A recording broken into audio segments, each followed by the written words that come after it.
Hello, this is Rabbi Sammy Bergman of Beit Midrash Achron Dov, and this is the first video in a series of 6 Jewish responses to destruction. In our first response, we begin with the prophecy of Habakkuk. We don't have much biographical information about Habakkuk, and in fact, Chazal and Seder Olam Rabbah place Habakkuk in the time of Menashe, king of Judea, which means his prophecy took place almost a century before the destruction of the first temple. Nevertheless, Habakkuk clearly reacts to the destruction he already sees, and his reaction is striking. In his prophecy, Habakkuk sees the success of Nebuchadnezzar and the evil Babylonian Empire as they destroy every kingdom in their path. He can't believe that the Jewish people will be severely punished for their sins while this immoral, wicked nation is so prosperous. Rather than merely mourning or calling for change, Habakkuk reacts to the destruction he sees by taking Hashem to task for what Habakkuk perceives as injustice, and he demands answers. A few of Habakkuk's words from chapter 1 of his book. Ad ana Adonai shivati velo tishma, ezak elecha chamas velo toshia. How long, O Lord, shall I cry out and you not listen? Shall I shout to you, violence, and you not save? Lama tar'eni aven v'amal tabit v'shor v'chamas l'negdi, v'yehi riv u'madon isa. Why do you make me see iniquity? Why do you look upon wrong? Raiding and violence are before me, strife continues, and contention goes on. Al kain tafug Torah, v'lo yetze lanetzach mishpat, ki rasha machtir tzaddik, al kain yetze mishpat mu'kal. That is why the Torah will be weakened, and justice will never emerge, for the villain hedges in the just man. Therefore judgment emerges crookedly. Rabbi David Kimchi, the Radak, explains that Habakkuk here is blaming God.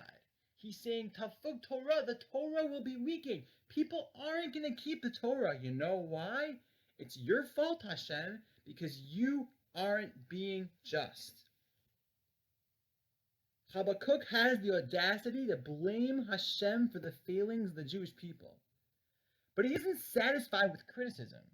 He demands answers. Al mishmarti e'emoda v'yatzval al matzor v'atzapel ru ma'edaber bi u'ma'ashiv tochachti. I will stand my watch, take up my station at the post, and wait to see what he will say to me, what he will reply to my rebuke. Habakkuk says, Hashem, give me an answer. I'm not leaving till I get one.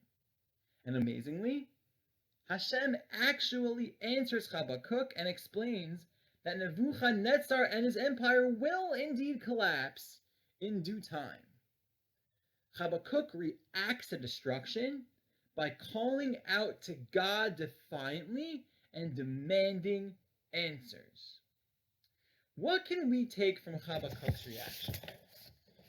On the one hand, his approach is risky.